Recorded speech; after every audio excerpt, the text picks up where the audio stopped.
Hello, it is Ryan, and I was on a flight the other day playing one of my favorite social spin slot games on ChumbaCasino.com. I looked over at the person sitting next to me, and you know what they were doing? They were also playing Chumba Casino. Everybody's loving having fun with it. Chumba Casino is home to hundreds of casino-style games that you can play for free anytime, anywhere. So sign up now at ChumbaCasino.com to claim your free welcome bonus. That's ChumbaCasino.com and live the Chumba life. Sponsored by Chumba Casino. No purchase necessary. VGW Group. Void where prohibited by law. 18 plus. Terms and conditions apply. Alrighty then. If you guys didn't already know, my name is Mike the Intern. How are you? Thank you.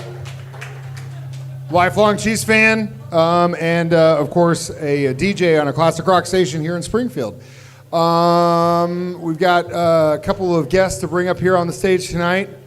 The first guy that I'm going to introduce to you is, hold on one second, let me bring this down just a second.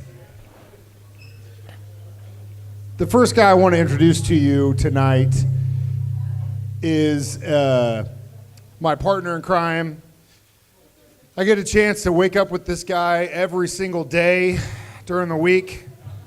And I don't know if you know this, but when you wake up at 4:30 in the morning, the first person you get to see in the morning is this guy.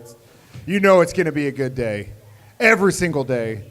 My man, your man, a man that needs no introduction, Mr. Ned Reynolds, everyone. And I will promise you, gang, if you can hear me all right, I will promise you I'm only half sober, and he is not sober at all. No, I'm not. Not at all. We're gonna get him to his chair, and that's where he's gonna stay all night. So, yes, were we talking about being sober? No, not. The next guy we're going to introduce, it's been a really great pleasure to have him join the Chiefs Radio Network. He has been extremely, I just really like the way his football mind works and how he brings so much knowledge from a player's perspective to the broadcast. And I think that's something that we've all learned from the last few years of listening to him with the broadcast. And I think what he brings to the table is just incredible. Ladies and gentlemen, put your hands together for Danan Hughes.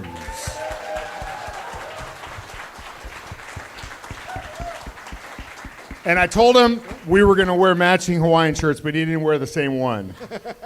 But maybe that would have been my fault. I don't work well with others. That's on my resume. Well, he was like, yeah, we'll wear Hawaiian shirts. That's cool. And then he wore a way better one than I have. So anyway, thanks a lot for showing me up, Danan. And then this next individual, I'm sure you guys don't really need me to sit up here and talk a lot about him, but we love him. He speaks for us as fans of this team. He is our voice. He is the voice of the Kansas City Chiefs. Ladies and gentlemen, put your hands together for the one, the only Mitch Holtis.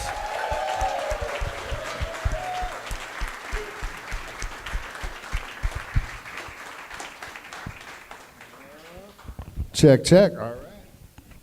Okay, everyone sit down. Let's ask some questions.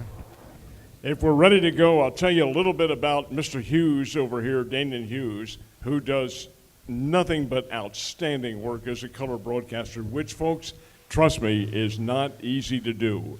And Danan does a superior job of it. But there's a reason why he does it so well. Number one, he's an ex-player, went to Iowa, but we'll forget about that. But he's a Jersey guy. Forget about it. Who died and left you, boss? Pizza, some Master Strolly. Come on, man. Forget about it. New Jersey is about a postage stamp size state, but he's from North Jersey, and I'm from South Jersey. The difference is the North Jersey guys, that's kind of the family, and they're rich, and they have a lot of money and all that. And us South Jersey guys, we're nothing but frickin' farmers, man. This is really great. Guys, thank you. I do want to take a second or two to introduce to you a gentleman who's been my partner in crime for, I'm not going to tell you how many years, but it's been a long, long time. He's sitting right over here to my left. He and I worked together for the Bears on the Bears Network for 20 years. I'm sorry it doesn't exist now, but this is one of the top broadcasters, not just in the state, but in the country. If you will, welcome Mr. Art Haynes right over here.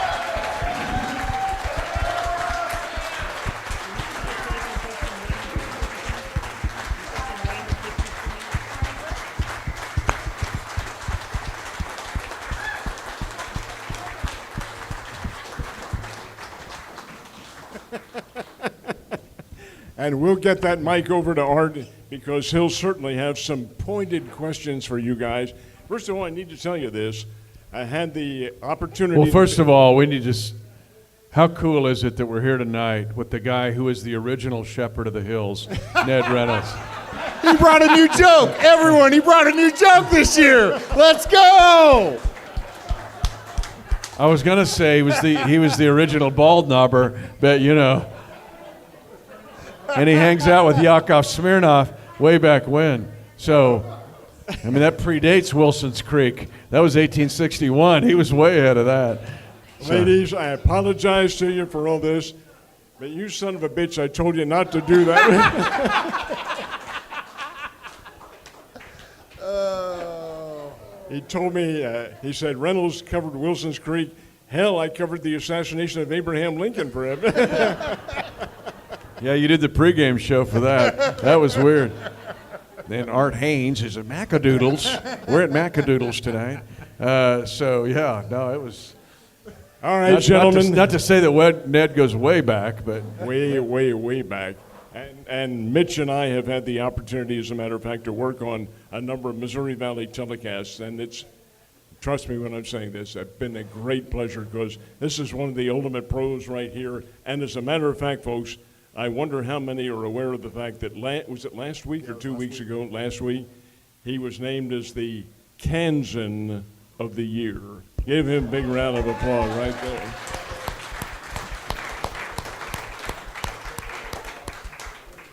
And I got a ticket one time in Lanigan, Missouri. That's the only thing I got in Missouri.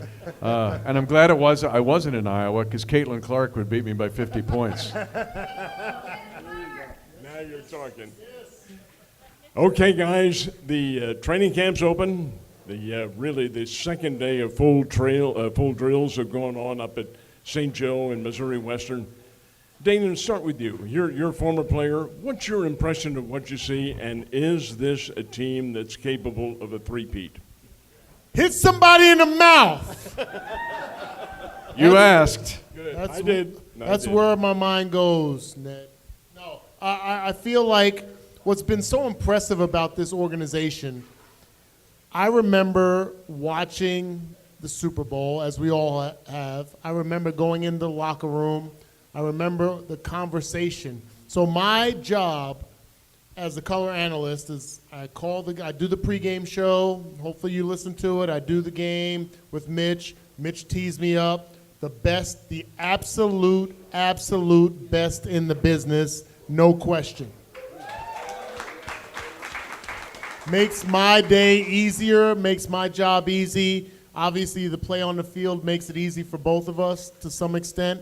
And but the culture is the key. And then I go into the locker room. Clock hits 0. I go down to the locker room. I interview 2, 3, 4, 5 guys, however many the radio needs for the Super Bowl, more than normal. And then I'm done. And what was so interesting to me, what was so empowering to me, what was so encouraging for us in the Chiefs Kingdom is how immediate the talk was about a three-peat. It was so cool. It almost was uncomfortable to an extent because, like, I never made it to the Super Bowl, so I'm thinking, like, you should relish in this, like, longer, like a little bit longer, and soak it all up. But those guys were laser focused on history, making history. That was so cool to be a part of, all the way through the post-game party, all the way through the extra beverages and the extra beverages that happened after that. So I feel like because it's been on the minds of everybody, because it's been on the mouths of everyone, because they are so confident in speaking in a day and age, even going back to when I played, where you don't want to give anybody bulletin board material. You want to stay humble. No, you can go out and shout to the rafters that this is what your goal is, and I appreciate that. I love, it's not trash talk, but I was a trash talker. Mitch knows. I was a trash talker. But I appreciate guys that just lay it all out. Like, here's what we want. You come and take it from us. Somebody else come and take it from us if you dare. And that kind of seems to be the mindset. I wish everybody could see what I've seen the last 100 days. And Danan's right. And first of all, he was incredible last year, especially during the playoffs. I thought he went to a completely different level. I'm just looking at him like, dude, this guy's on fire. It's so fun to be with him and to work with him and just to have the chemistry with him. So, Danan Hughes, his number with the Hawkeyes was 3. His number with us is 383. I call him Jersey Tough 383, JT 383. What's up, JT 383? Hey, forget about it. Or American Gangsta, or whatever you want to call him. Ned, and everybody here, I'm telling you, we're going for it. And you don't have to get a pom-pom. You don't have to cheer. All I see from these guys is the look in their eyes. Within seconds last year, and Danan's right, and you've now seen the video, within seconds last year of winning the game, Mahomes finds Chris Jones. And he said, you're not going anywhere because we're going for a three-peat. And Chris was going to be the biggest free agent in the NFL. We forget that happened. He was the biggest free agent signing by any team in the league. And now with Aaron Donald retiring, he is the best interior defensive lineman in the league. So that's where it started.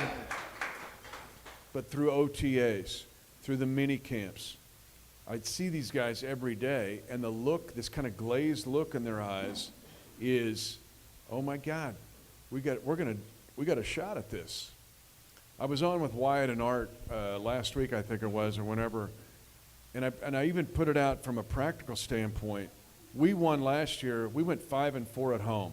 You think we're going to go 5-4 at home this year? We had 45 drops that led the NFL. Are we going to have 45 drops this year? No! We had the most offensive holding calls in the NFL. Who knows? No, listen. Questionable. We were minus 11 in the giveaway takeaway and won the flippin' Super Bowl. That usually adds up to like 6-11. So my point is this. You add that in, the look in these guys' eyes, the fact that the third level of the offense is back open for business, everybody.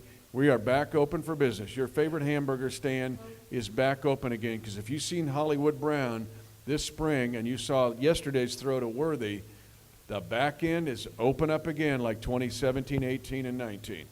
And yet, we still have all of the other stuff because we got Kelsey working the middle, and we've got Jared Wiley, who added it to TCU's the best tight end ad that we've had since Kelsey, and then Noah Gray's ascending. But what I'm really excited about is our defense could be even better. Yeah. I'm just telling you straight up. But what they do and how they do it and the fire they're coming with, that look in the eyes, not just in Mahomes. Because go tell Mahomes nothing's ever been done, and then watch how he reacts. But the defense is the same way. I mean, from Justin Reed to Trent McDuffie, not only Chris Jones, Karlaftis is way better right now. Drew Tranquil, I think, is going to take a jump up. I'm just telling you, I'm not setting up here. What I've seen since we won that Super Bowl is, heck yeah, we got a chance for a three-peat, and we're coming after you strong.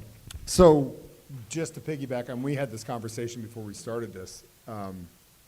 It feels good, especially watching the first press conference that Mahomes gives after training camp. He's not talking about accolades. He's not talking about the ring. He's immediately, last year sucked. I hated it. Everything that we did didn't translate. They all feel that same way? Yeah. That's why I'm saying there's a hunger because champions, first of all, there have been 8 previous back-to-back Super Bowl champions. We're the 9th. And as I mentioned on the air, and we were talking about it, I was trying to go, how do you think of the stuff you say? And it's like in the middle of the night, staring at the ceiling fan. And I was trying to think, well, it's not quite 20 years. You don't say, well, the first time in not quite 20 years. But I thought, how many days has it been? And it was 6,944 days since a team had won back-to-back. But let's take this step further. Of the 8 previous champions, none of the 8, talking about a three-peat, ever made it back to the Super Bowl. 3 of the 8 never made it back to the playoffs. So it's going to be super hard to do it, but this crew is all about that. They were that way last year, okay? You got the Slaying Dragons girls back here wearing the slaying dragon shirts. That's from like going into Baltimore and be slaying some dragons, right? Well, that's the way these guys are wired. And it's not just on the offensive side, it's the defensive side as well. You have some interesting nights if you're looking at a ceiling fan and come up with 6,498 nights since they, God, that's not good, Mitch. I live a strange life, Ned. I will say this. With all the one-liners and the great tags and the great calls, I'm standing. Most times I'm sitting because we really both can't stand, and like we have a dynamic in the booth because he's so animated that I have to be the straight man.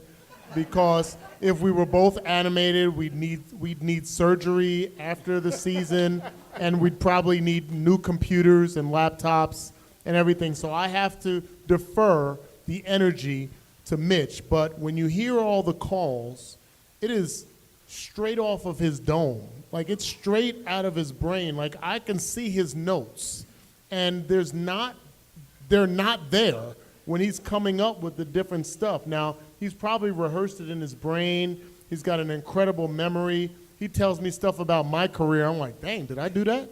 Like, I didn't even know. But it's an amazing feat to watch the energy he brings in the booth before the kickoff, through the game, all the calls, all the energy that you get. And we have had the luxury, especially, and I don't know if you remember this, but especially during COVID, we have had the luxury of hearing some other radio broadcasts. We've gotten accolades and credit from the NFL for our broadcast going back to COVID, where if you don't recall, you may not even have recognized, we were one of the few, if not the only, that never said we were not at the game. We always talked about the game, and it was purposeful that just because we were in was it San Diego then? No, it was L.A. L.A. then, in that first away game, we spoke about the game being in L.A., but we actually were calling the game from Arrowhead Stadium in Kansas City because of COVID. We got a chance to listen to other broadcasts, and they're like, oh, I wish I was there, and blah, blah, blah. Too bad we couldn't. And like from a listener standpoint, you don't need to know that. You kind of want to feel like we're part of everything that's happening. That just speaks to the professionalism and the synergy that we have between each other. It's been really cool. And when the screen went out and you couldn't see that, you felt like Ronald Reagan, didn't you? Well, we're playing the Chargers, and in overtime, we stop them. So we get the ball, and this is the old rule. So we go score, we kick a field goal, we win.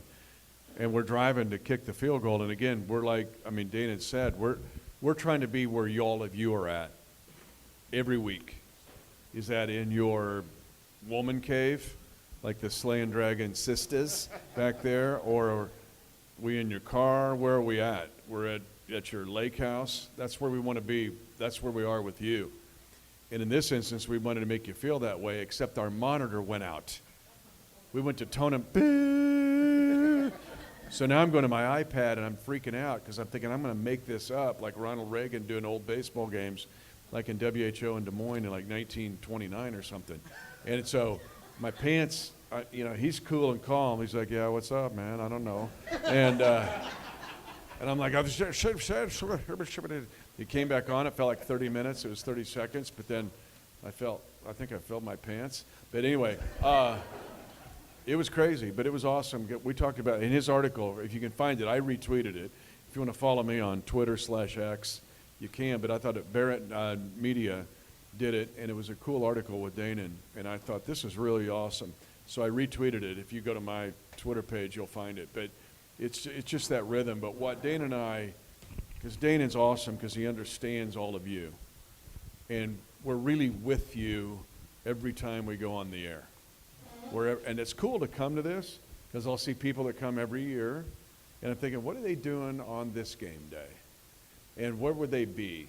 And I think that's part of the magic of it is we're sitting there with you trying to bring you this game and to give you all of the drama and all of the excitement of that game. That's why I get a little crazy. Like he's looking at me like, man, you speaking in tongues or what? But it's not contrived. And when they put that GoPro cam in there, I forget it's even there. But I just want you to know it's real. But it's honestly, we think of you because we want you to experience that game than what we're seeing. Speaking from a fan's perspective, and I'm the biggest Chiefs homer in this room, that is the legitimacy of what you guys bring, because no other broadcast understands that us as Chiefs fans, the Chiefs Kingdom, we're suspect. Been through some really bad times. We don't. Why you got to bring up my years? We don't. It's these East Coast fan bases are trash. West Coast fan bases are trash. We are still kind of got that suspect level to us in the way that we approach things in legitimacy. And that's what you guys deliver.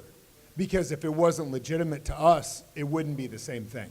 And that's in the presentation. And that is the way you guys do it. And that's why it's so special. Because I think that if any one of us in this room had the opportunity to sit in either one of these guys' chairs, we'd do it exactly the same way they would. At least that's the way I would do it. That's the way I want to do it. Right? Appreciate that. First of all, I thought your therapy was going better than this. It's some days. These two are on a date night some right days. there. All right? They're on a date night, and they're going, when's this over? Because they got a room. And but they were saying their therapy is going really well. But yeah, to feel the emotion of the game and to feel what all of you are feeling. And Danan, as a former player, to make that transition to feel that, what you're feeling, it's a gift, quite honestly. But I think that's part of we bust our butt all week long, 7 days a week.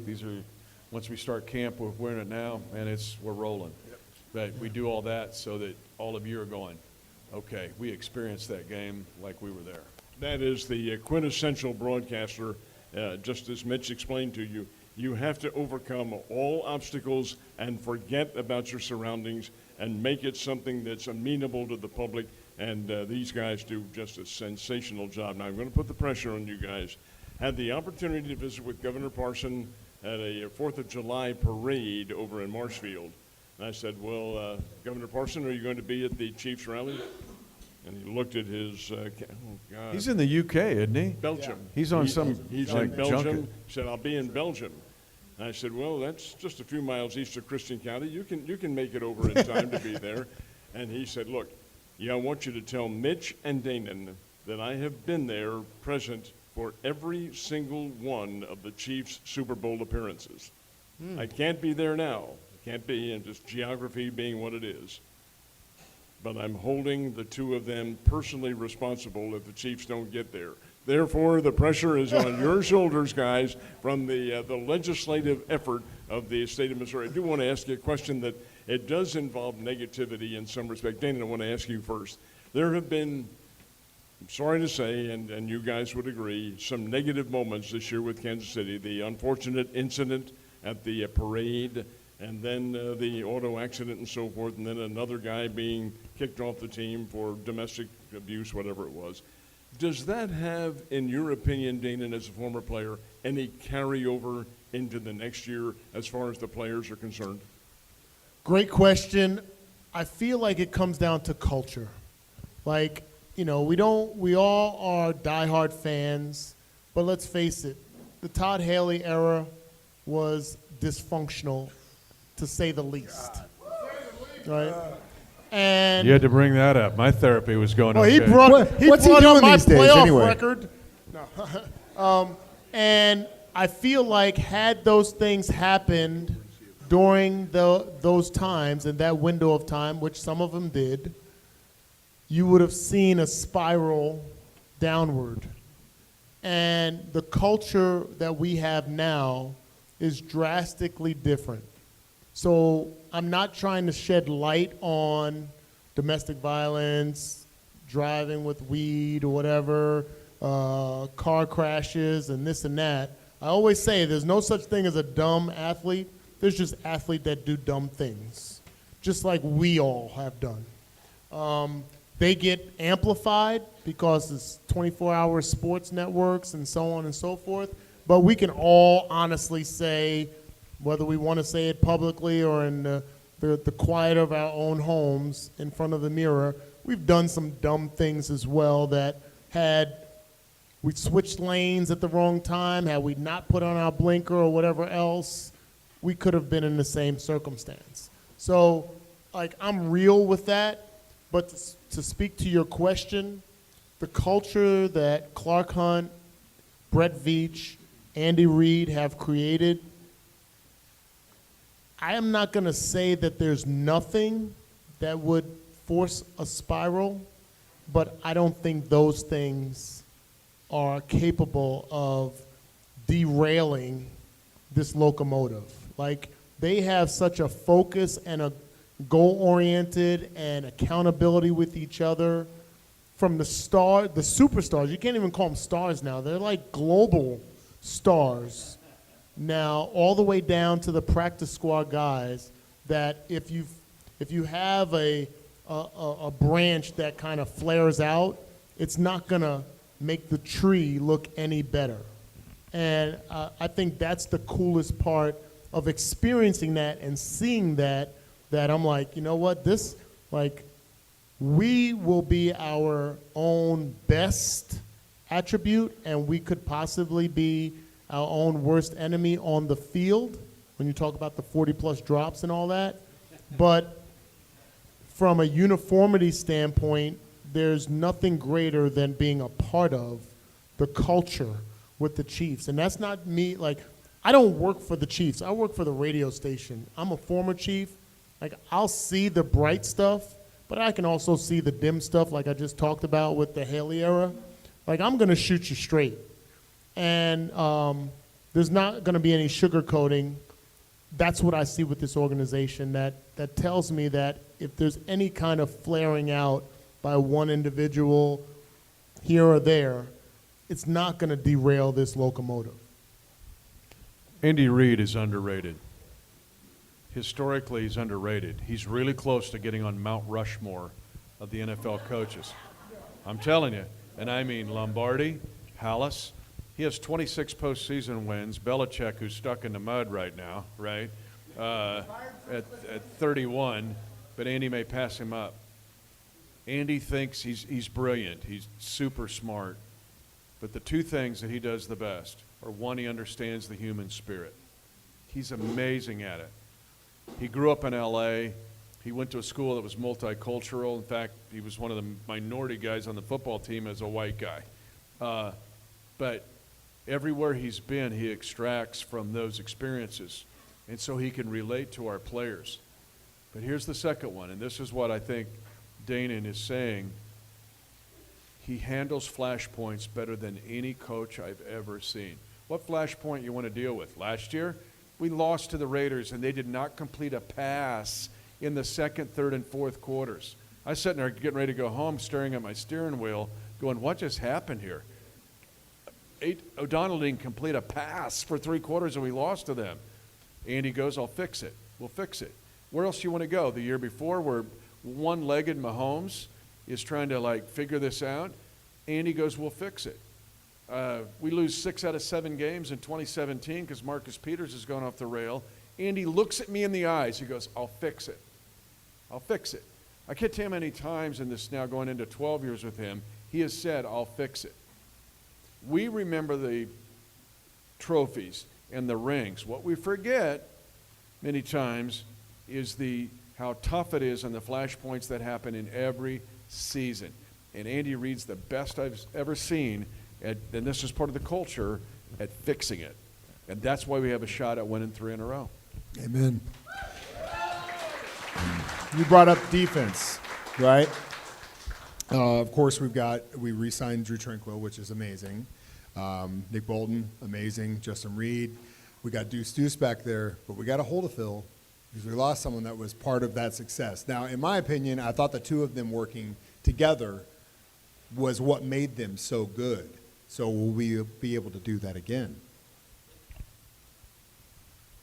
Okay, to say, and Shamari Connor is the guy that's primarily in the role that L'Jarius Sneed had. And I'm telling you, he's a pretty good player. I think where he's at, all right. I think where he's at. Nailed it. I do too, buddy. With Me you. too. I'm with you all the way. If you're going to get to me, you got to get to Danan first. So, but I don't worry about that part. There's things I get concerned about this team. We can talk about those in a minute. But defensively, this team up front, Karlaftis is better. When you look at our defensive line, it's such a great rotation of guys led by Chris. But Mike Danan is probably the most underrated player in this entire team. You mentioned Bolt. Leo Chenal is ascending. He was great last year. He's the guy that poked the ball out from CMC to get that fumble out in the start of the Super Bowl. And then the DBs. Brian Cook is back. Brian Cook's a badass, and he's back. One of the things we underrate about this team, there's so many underrated stories about the Chiefs. And one of the biggest is the class of 2022. Those defensive players who are 43-0 in the playoffs. That's McDuffie. That's Karlaftis. That's going right down the line. That's Brian Cook. That's Najee Johnson, who's back. People forgot about him. That's Leo Chenal. That's Jalen Watson. That's Joshua Williams, who had an awesome pick today of Mahomes, by the way, on a blitz by Shamari Connor. All right? He blitzed Mahomes and forced him into an interception. I wish you could have seen it. You're like, yeah, that's it. I'm feeling you, dog. So that's an amazing class. I said this, I think, a year. You would hire all of them. You'd hire all of them. You would work for all of them. And that group are lug nuts on a wheel of this defense, which I think last year they were second in the league, basically scoring defense. And when you look at total yards, but they're going to be even better. I'm telling you, the defense is, because those guys become the kind of centrifugal force of that group, and they're going into their third year. Mitch, the opening two games are a real, just a catalyst for the Chiefs in how they're going to do. Open up with the Ravens and then follow the Bengals. But they are both at home. These are home games, and that obviously helps the team quite a bit. But in your opinion, the both of you as announcers and journalists, is this the crucible? Once they are able to hurdle these first two games, is that a barometer as to what they're going to do this season? So I will say this, Ned, and we get this question every single year, multiple times. You talk about predictions, you talk about wins and losses, blah, blah, blah.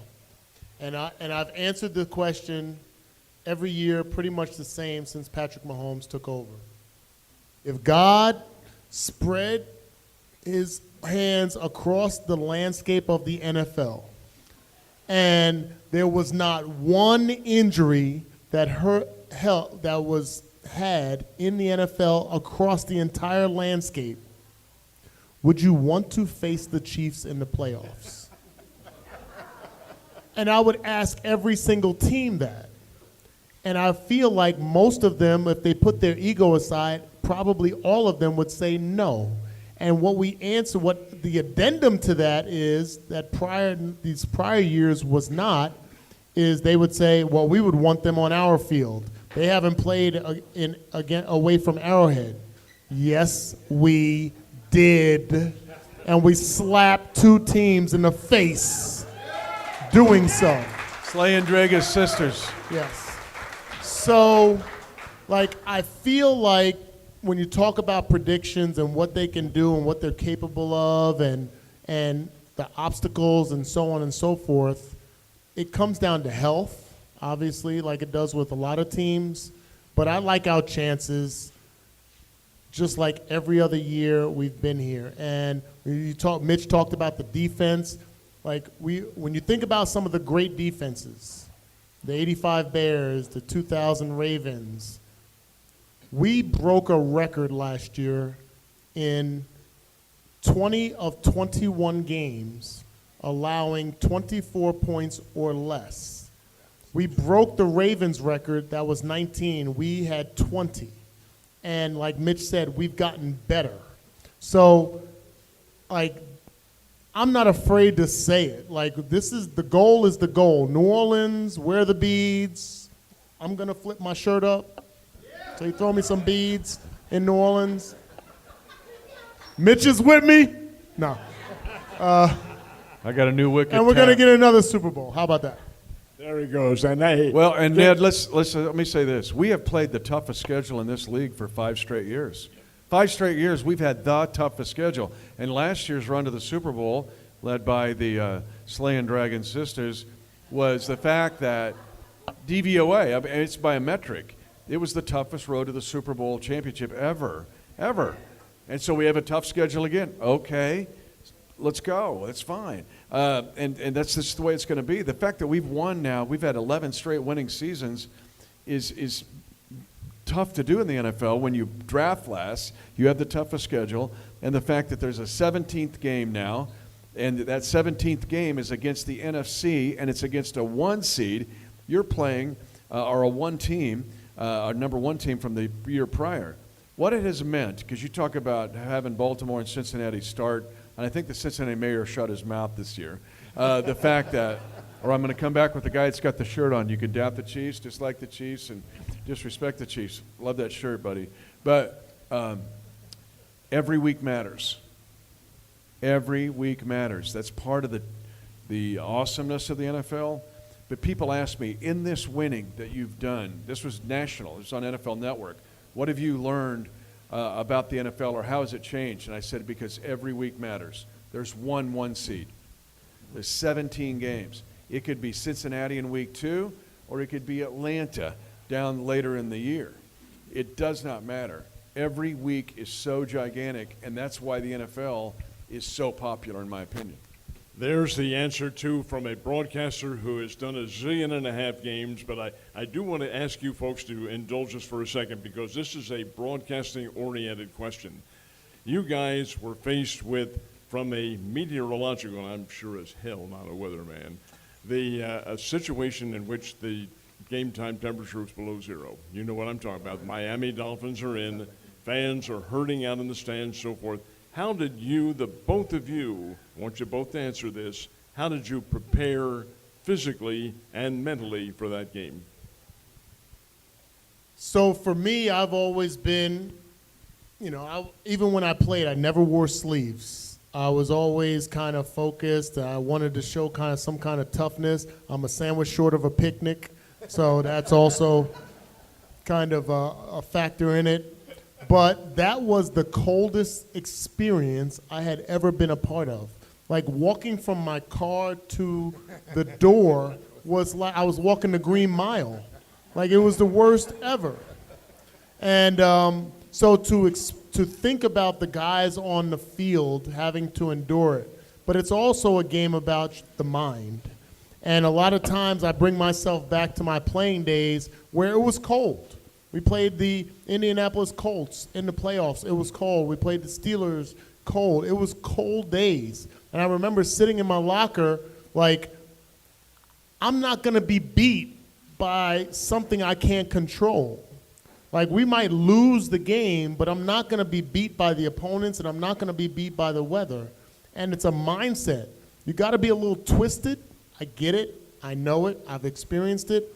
But I feel like, and I am privy to sitting up in the booth 3 hours before the game, doing the pregame show, but I'm watching guys come out.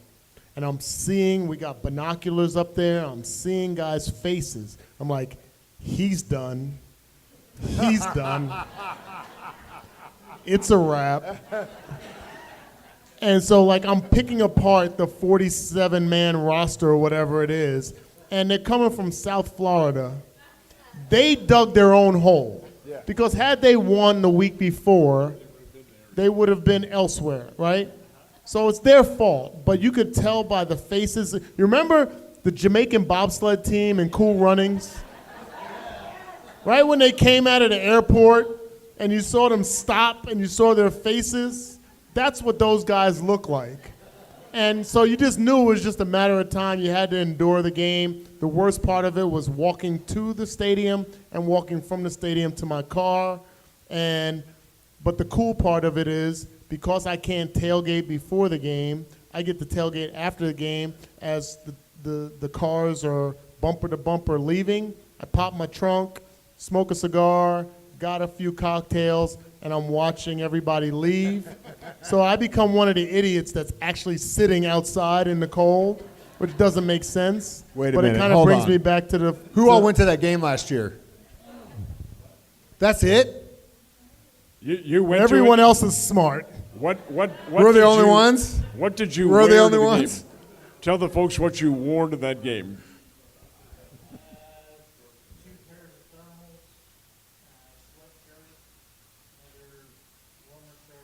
Come clean. You wore. No, wait a minute. You wore your 107. You wore your 10.7 Speedos, didn't you? You want 104.7 Speedos? McCabe Speedos. Are you a Speedo guy? You 104.7. What I was telling everyone before that game was, you ever been duck hunting? And if they said yeah, then I said, you know exactly how to prepare. You ever been duck hunting? No, don't go. You have no idea. You have no idea what's in was store bad. for It you. was Ned, tough. it was That's minus 28 wind chill. Yeah. The Duck fourth hunting. coldest game in NFL history. That includes all the Lambeau games. And that guy, I said one of the Slay and Dragon girls went to the game. She had her babies sideways, like the old planes, trains, and automobiles. Tough girl. I do a pregame show on the field before the game with Matt McMullen. I was telling this story. I had a bottled water, like a 17-ounce size bottled water. I had maybe like an inch of water in it. I was putting a little pregame mixture in for it. And that, by the time I walked from the 50-yard line to where we were doing this show at the 20, it froze. And I thought, oh my God, what planet are we on right now? And it was that freaky and that crazy. But our guys, much like they did as they walked into Buffalo, and we were running into pitchforks and RPGs. I mean, oh my God. Experience. They were waiting for us. And now, doing that post-game or pregame show, I had to come through the stands to get up to Danan. I'm running through the stands like this gauntlet of getting crap thrown at us. But that minus 28 wind chill game, our guys were so incredible in how they handled that, and the Dolphins wanted no part of it. Yeah. Going back to that Buffalo experience, so the booth is set up where the locker room is over there, we're behind the Buffalo Bills, and the best, most efficient way for us to get to the locker room so we can do the interviews and everything is to go down through the stands. So Dan is giving, Mitch, Dan is giving me a pep talk because I could snap. He's giving me a pep talk. He's like, Danan, don't say anything back. Just stay focused. He's like giving me, he's Marty Schottenheimer. He's giving me, pregame routine stuff. And we were walking against the grain. They're all pissed off. They're throwing stuff. They're cussing at us. We got our Chiefs stuff on. And everything in my being wants to talk so much trash. I really wanted, that's where, that's North Jersey, I don't know. I really wanted to just be to every one of them, but I kept my composure, I kept my cool, so I could get to the locker room without being bloodied.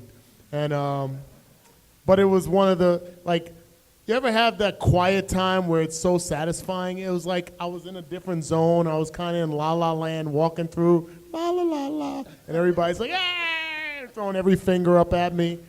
And I got there, it was just it was like a relieving. It was like I was at a spa. It was cool. And then we had to go to Baltimore. We come out of that, and then we go to Baltimore, Yes. and they're waiting with pitchforks and everything else. What a run! And then we go to San Francisco and Vegas, greatest team ever. San Francisco is the greatest team ever. Didn't know the overtime rules, but they were the greatest team ever.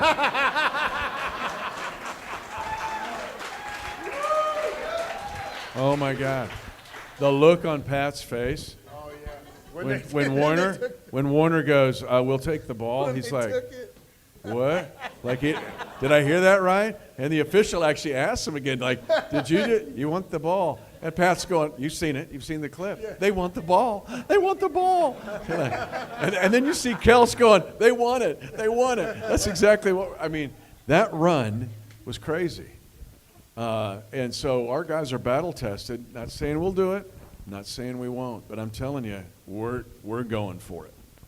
And you can put your head on the pillow tonight, or you guys on your date night. I don't know where it's going to happen, but just know that we're going for it. One last question before we open it up to everyone else, and I just wanted to ask you. We make a big deal about Coach Andy Reid and all of us that remember the Haley years and everything else that happened up until that point, and then the change of the culture. Something I think that actually helped him was bringing Spags into that.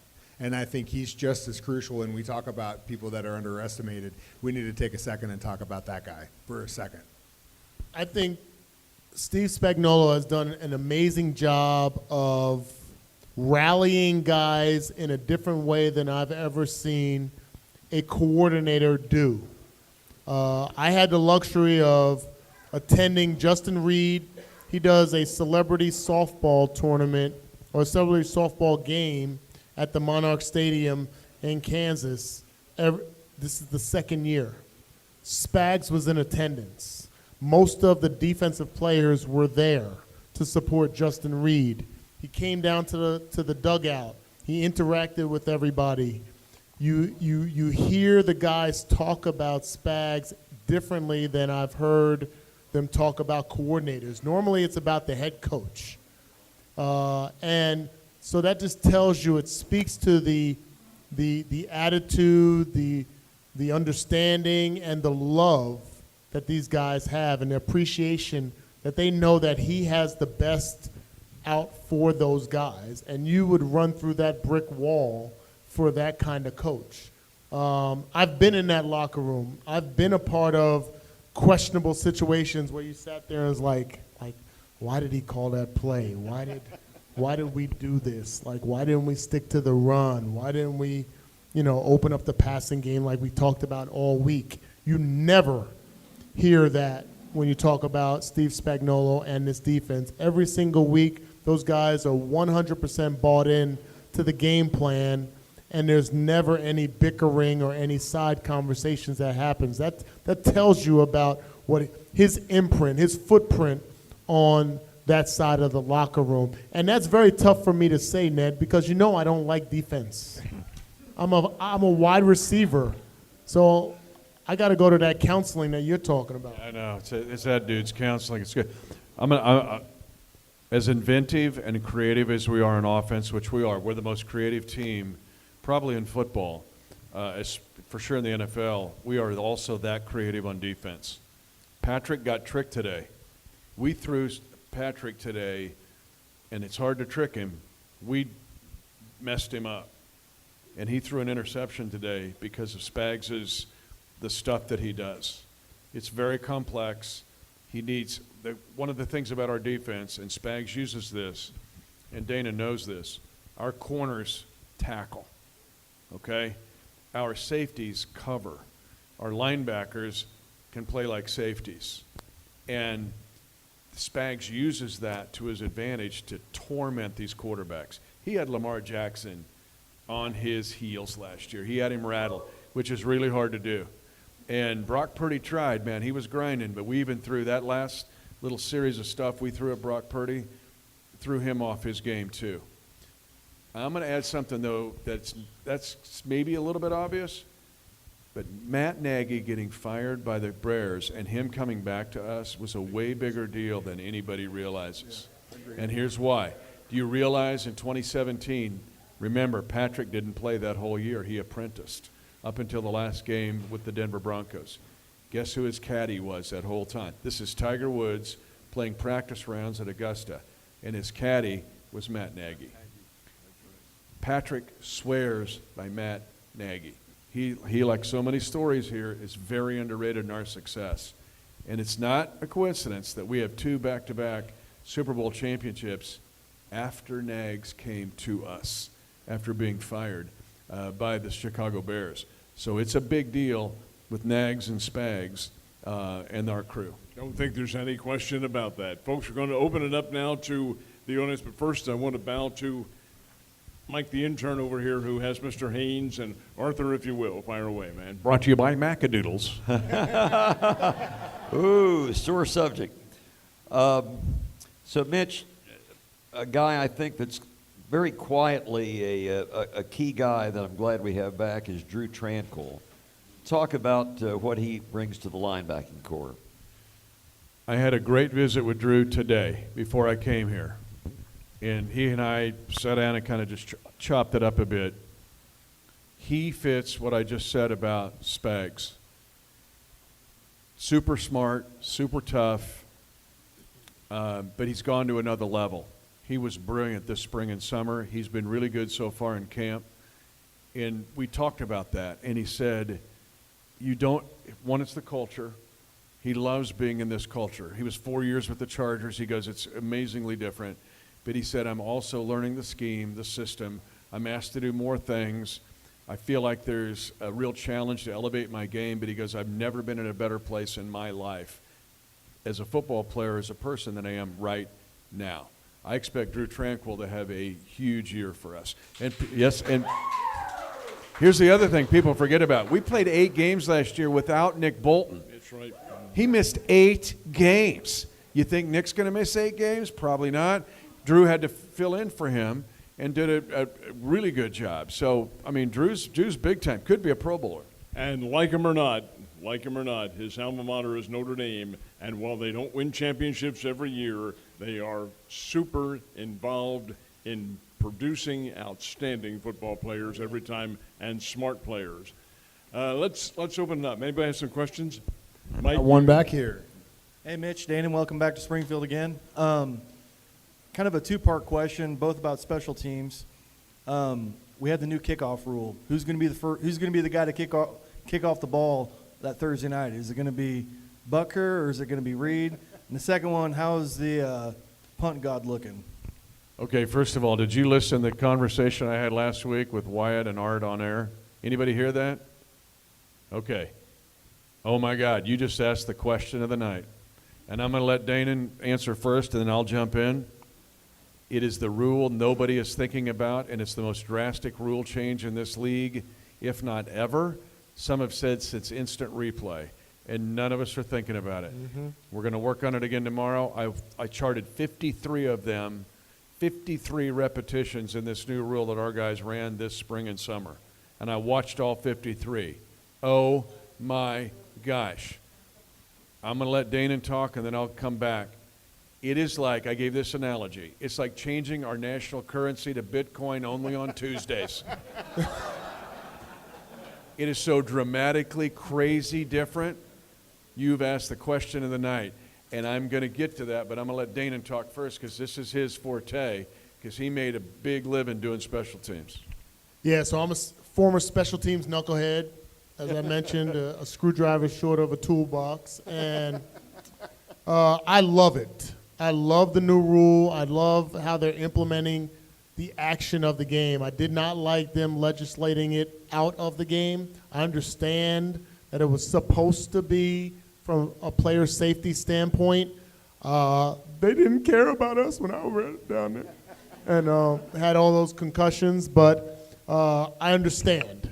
Now, if you think back to this amazing run that we've experienced, what catapulted us to this point of experiencing 3 Super Bowls, 4 and 5 years, was a McCole Hardman kickoff return when we were down 24-0 against the Houston Texans.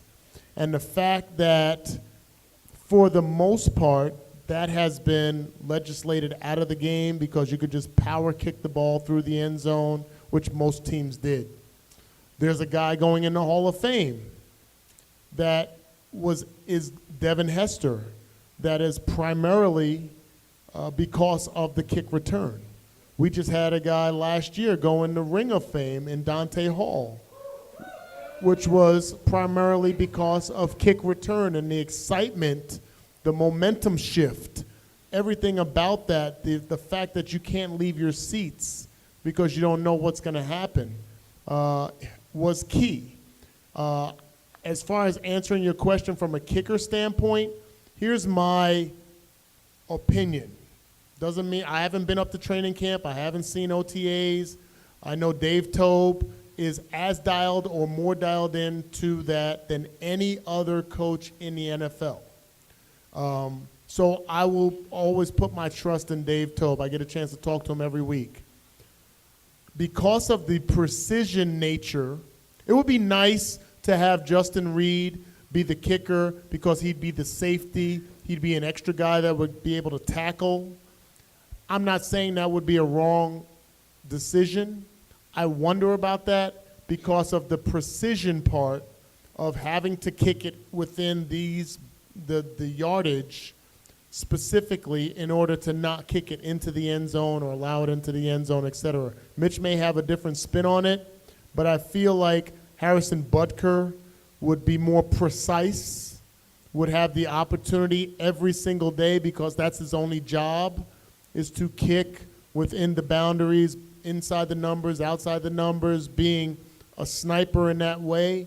I feel like that could possibly be a better circumstance, but I would not close the door on Justin Reed being a guy back there that would also kick and be that safety just in case a returner squirted through the front line and was off for a touchdown without safety being able to track him down. Okay, this is crazy. Now I'm going to explain the rule real quickly because once you see it, you're going to go, what is this? Whomever is kicking where they always kick from the 35, going this way, right, that far, and arch the end zone. He's back there now by himself. The kickoff coverage team is standing at the 40, basically, 15, 25 yards from him. And they're standing here, and they cannot leave until the ball is touched or hits the ground. The landing zone that Danan's talking about is from the 20 to the goal line. If the ball goes into the end zone, like everybody was doing the last several years, it comes out instead of the 25 to the 30, and that 5 yards makes a big difference. I'm going to tell you why in a second. Okay. If the ball lands at the 21, it's coming to the 40, dead ball like it's out of bounds. It could be straight in the middle of the field. If it's at the 20 and a half, dead ball, it's going to the 40. That's death if you're going to, it's like kicking it out of bounds. So I watched Butt do this, and I'm going to agree somewhat with Danan because he can be the most accurate. But the kick you want to make is a kick that's a knuckleball, backdoor slider that the returner cannot handle, that bounces past the 20 and before it hits the goal line. Because if it does go into the goal line, it's coming to the 20. You're going to gain 10 yards or 20 yards if you can kick it squirrely into that landing area. Butt's trying to learn. He's accurate, but he's kicking returnable kicks. They're catching the ball, and hang time means nothing anymore on a kickoff. It's over because these guys cannot leave until they touch or catch the ball. The blockers who are 10 yards from them, it looks like a skirmish line at Wilson's Creek, is that they're only 10 yards away. Danan would love this, but they're only 10 yards away. They can't move until the ball is touched or hits the ground. So it's a skirmish line that's crazy. But you can't kick a returnable ball because the returners are getting a full head of steam before these guys who can't leave until the ball's touched, before they can get down there to even get – the ball's coming out to the 35. So if Butt's going to do it, he's going to have to kick like some backdoor slider knuckleball thing that's hard to handle. And Tobe has said it's almost 40% in the XFL that use the rule – the kicker has to make the tackle. Here's what I've noticed watching this 53 times of us doing it. Your backside guys, if I kick it to the numbers on the left side of the field, my guys on the right side covering are not even a factor because he's out so fast with the ball, they can't get there in time. So is this an advantage or disadvantage for us? I was on Art's show and I said it's both. It could be both. Now here's why it's an advantage. Our average return on working these 53 times was out to about the 33-yard line. That included touchdowns because guys couldn't get there in time. So could Jay Reed kick the knuckleball backdoor slider in that landing zone and make it bounce crazy, and then he's the tackler? Don't forget Louis Rees-Zaman in this. All right? But you got to burn up a roster spot for the rugby dude? Maybe.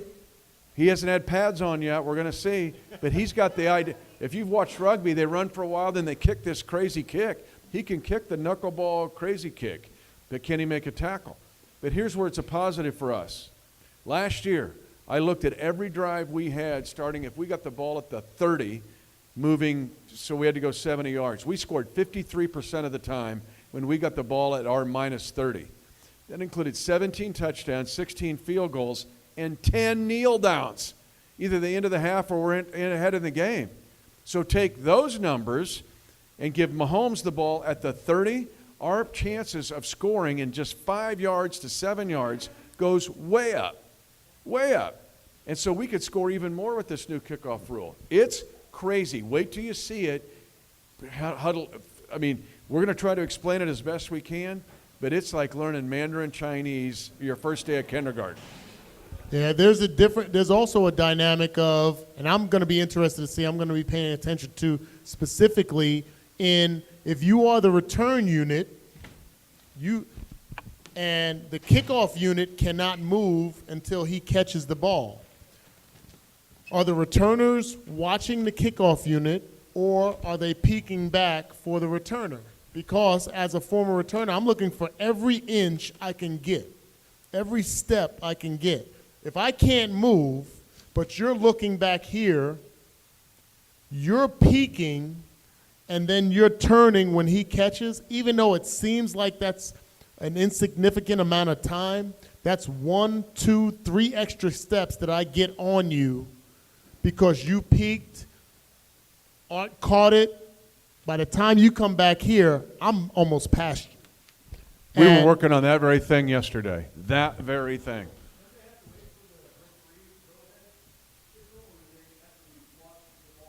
No, they watch the ball. It's either going to catch it. They don't wait for a ref. Yeah. It's Now, the smart guys will look at the screen. Here's the other big piece of this. The returner, like Xavier Worthy could be a really good punt returner. Watch his punt return against BYU at UT. But you know who your kick returners are on this? You know who was ahead of his time? Him. Danan Hughes would have been the perfect kick returner under this rule. Because you want a guy that's got some thickness to him. So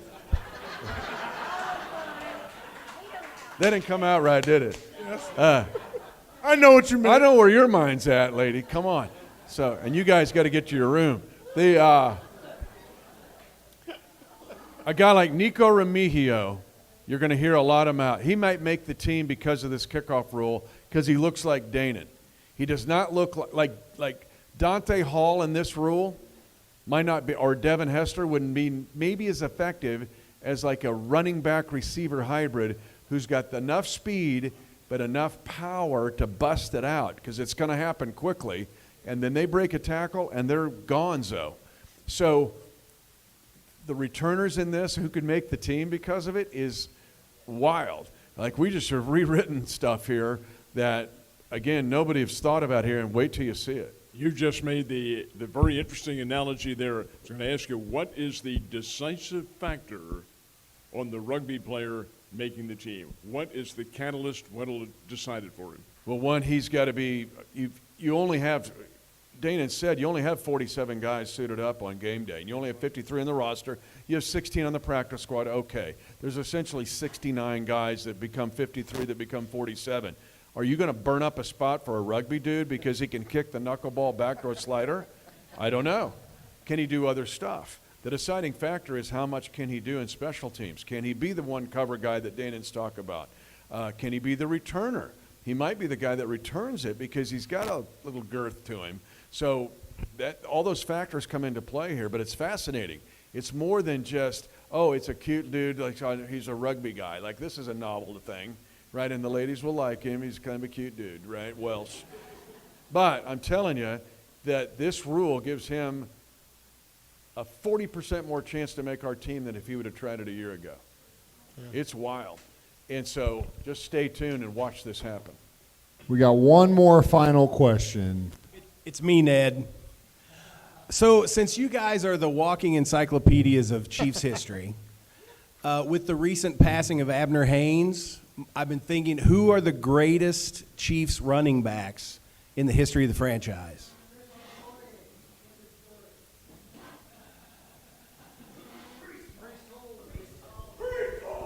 And I thought the toughest question of the night would be you'd ask something about this. Cool it, man. The stadium. But you didn't, so we're not going to talk about it. Good. I don't know how to answer that one. Man, I played with Marcus. Obviously, it's always been tough for me to concede anything to Tom Brady when I played with Joe Montana. It's tough. I got to witness and practice with and play with and go to the coin toss and block for Marcus Allen, Priest Holmes, Jamal Charles. I mean, you know the depth of history at that position prior to those guys. Like, you look at some of the numbers and some of the big plays that Jamal made and Priest, it's tough to vote against those guys. Yeah, I mean, if I have a gun to my head, I'd probably put those two guys as in the lead category of running backs for the Chiefs history. I mean, people said, I mean, we could burst out names all night and they'd all fit. Yeah. But you know what? I'm going to squirrel out of the question, but I'm going to take you to another spot. Abner Haynes was way ahead of his time. Was he a running back or was he a receiver or was he both? And if you think about a guy like Jerick McKinnon and what he's meant to us in these 2 Super Bowl championships, he could protect. Was he a runner or was he a receiver? Well, he was all of that. It was fill in all the above. And that was Abner Haynes in the early 1960s. Abner Haynes was also an example of something I'm really proud of in our franchise. And he played at North Texas, so that's not an HBCU school. But do you realize a third of our roster that won Super Bowl IV went to HBCU schools? We were the first team to give chances to guys, regardless of where they went to school, or the color of their skin, or their background. And Abner Haynes is one of the underrated stories who was ahead of his time. Abner Haynes could play today with what his skill set was. It's like Bobby Bell. Bobby Bell was way ahead of his time. A backer, is he a pass rusher? He could do all that. He could cover. He was awesome in special teams. He could play today.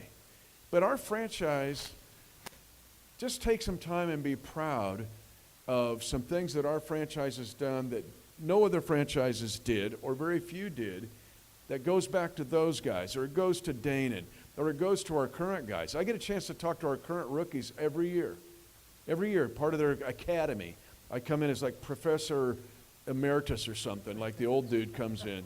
But I tell them these stories. And I tell them that jersey you're going to put on was a jersey that was put on by a guy from Grambling, or Prairie View A&M, or Morgan State, or Bishop College, which doesn't even exist anymore, or in North Texas, which wasn't a household name. And our franchise did that. And it's not told enough. But Abner Haynes, to me, lights all those lights. Because he was an incredible player that, again, was way ahead of his time. Otis Taylor and Junius Buck Buchanan and some of the other greats from historically black universities. That's exactly Thomas. right. Yep. Folks, we're running short on time. Mike, fire away, man. We are going to conclude this with a raffle drawing with these 2 lovely Super Bowl plaques that we Who have. else knows of an internship that's lasted 42 years? 20. Not there yet. Wow. Yeah, Are you getting nobody college else credit for knows. this? 716. 716. My man, come on. Oh, look at Give him a this. hand. Right down here. He is the winner. One of 5,000. I shouldn't have brought it up. Hold on 1 second. I know, I shouldn't have brought it up. 274 699. Thanks, Mike. Appreciate it. Okay. 699. All right. All right, my man. All right, there you go. Congratulations. You got it.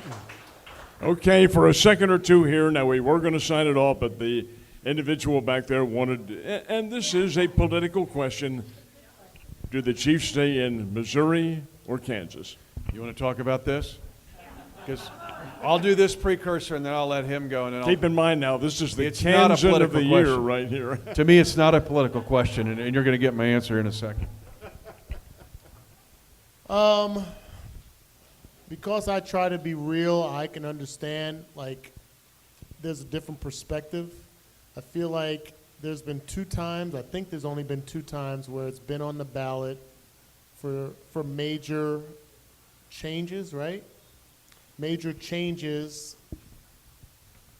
that are necessary at Arrowhead Stadium. We have the luxury of seeing every stadium in the NFL the nuts and bolts, the behind the scenes, the food areas, the Wi-Fi, everything that you have to deal with if you are a fan. We had the opportunity in the past when they talked about the rolling roof and blah, blah, blah, voted down. We had this opportunity, voted down. I feel like, just generally speaking, how many times do you go to the well before you have to make a change, before a change is being made? Now, I'm not predicting that, but I just wonder. As everything comes to the ballot, you just wonder. Then when you talk about the bonds and everything else that the state of Kansas put together, things like, I remember Dr. Tony Evans, a great preacher, said things don't become real until they become personal. That's one of those things where now it's becoming real, where the money is showing. So I think it would be, I love Truman Sports Complex. I think it's the greatest venue in the league from an experience, the tailgating, the space, the access in and out, even though some people can be frustrated. Trust me when I tell you other stadiums do not have the same luxury. The Raiders Stadium, I hate to give them credit, but the Raiders Stadium, because of the access of walking over the bridge to the strip, like there's a convenience there that is not the same around the NFL. But like when you put all the pieces on the table and the history, like I would understand. I would understand. We're in such a unique time right now in the Chiefs Kingdom. We've never experienced, none of us have experienced what we're experiencing now. And the fact that we have to look at the next 50 years. I don't think it's a political issue. And if Mike was here, and I think Governor Parsons done an amazing job. I really think he's been an amazing job, and it's not been easy, right? Talk about pot shots being taken at a guy. He's been very strong. But we also have to think here that maybe it's both. We have got to make Kansas City, to use this momentum right now that we're in, and when Kansas City in this momentum includes Springfield, it includes Topeka, it includes Omaha, it includes Lincoln. I go to all those markets. That's the kingdom. This is a hotbed. That's all those areas. But we have a chance now to seize an opportunity to become the Mecca, basically, for our country, and using the momentum of this franchise and these players. Does that mean that the stadium will be in Kansas or Missouri? I don't know. But what Clark said today is we're looking at all options. And the fact that it's not, he didn't say this, it's me. If there's some curtain that is there at the state line, that will be only a detriment to us as we move forward. And that doesn't mean the stadium will be on one side or the other. We have to have our minds clear to think there could be something on both sides of the line. Think outside the box here and thinking about making Kansas City, where we now have both sides of the line with 4 or 5-star hotels. We can host a Final Four, whether that stadium's where it is now, or if it's in Kansas, or something's in Kansas, there could be some part of both. That's not Clark saying it. That's not Donovan saying it. I'm just saying for all of us, the worst thing we can do is to put up some curtain or saying, if it's in Kansas, I ain't going to no ball game. Or if it's in Missouri, screw you. It's not 1858 anymore.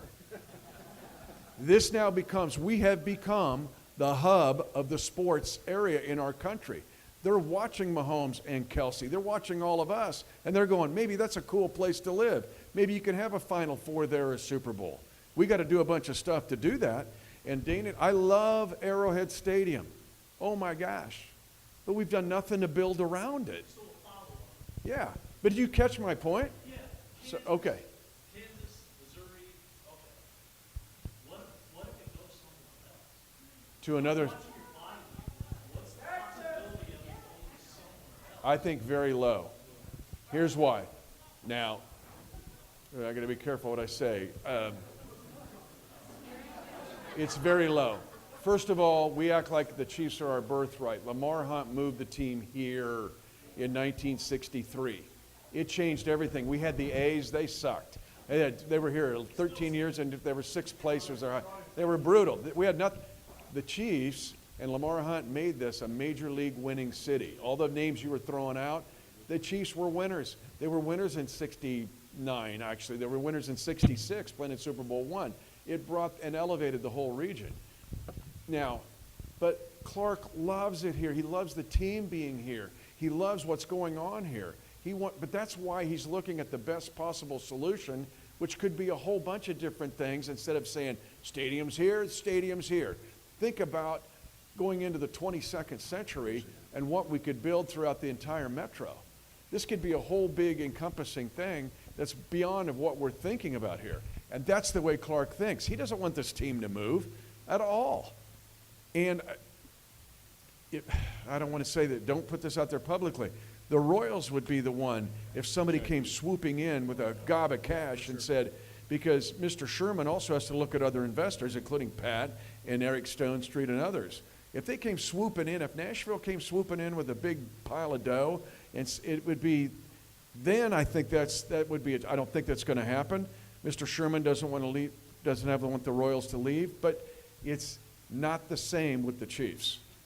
And so it's just way different in Clark's approach, our asset level. What are we worth now? 2-something billion? Like so we have to get creative and do something for the next 50 years. We have to do something for Brixton, who's the little baby boy of hers. Because he'll be 50 and we'll be long gone. What are we doing for them?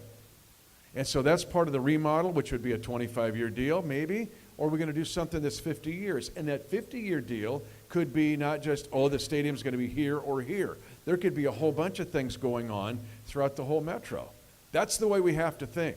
And so it could get exciting, but what we can't do is put up barriers or be negative about it or make it like our political world where everybody's just picking at everything and we get nothing done.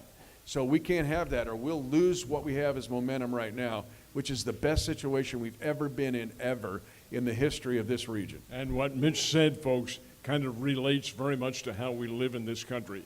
We are united, we stand. Divided, hey, put it on the floor and sweep it up as ashes.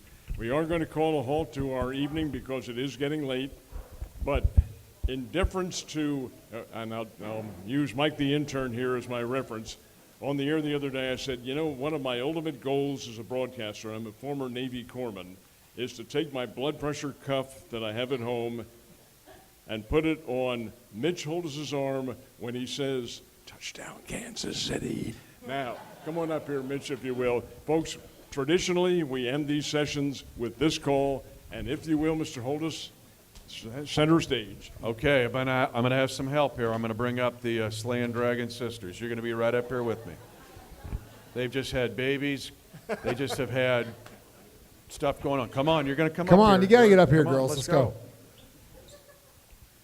You're all gonna do it with me. We're going for it, folks. And I'm not Guys, give them a hand. They made their own shirts for tonight. I mean, I didn't even do that. So they're slaying. Do it with me on 3 and belt it out so they can hear it in El Dorado Springs or Baltimore or Cincinnati. With me on 3. 1, 2, 3. Touchdown! Kansas City! Let's go. 3-peat. Thank you, Mitch. Thank you, Danan. Thank you to our wonderful sponsors. Thank you to all of you who keep coming back here every year and helping us do this every year. Without you, it would not happen. And go Chiefs! Step into the world of power, loyalty, and luck. I'm gonna make him an offer he can't refuse. With family, cannolis, and spins mean everything. Now, you wanna get mixed up in the family business. Introducing The Godfather at ChumbaCasino.com. Test your luck in the shadowy world of The Godfather slot. Someday, I will call upon you to do a service for me. Play The Godfather now at ChumbaCasino.com. Welcome to the family. No purchase necessary. VGW Group. Void where prohibited by law. 18+. Terms and conditions apply.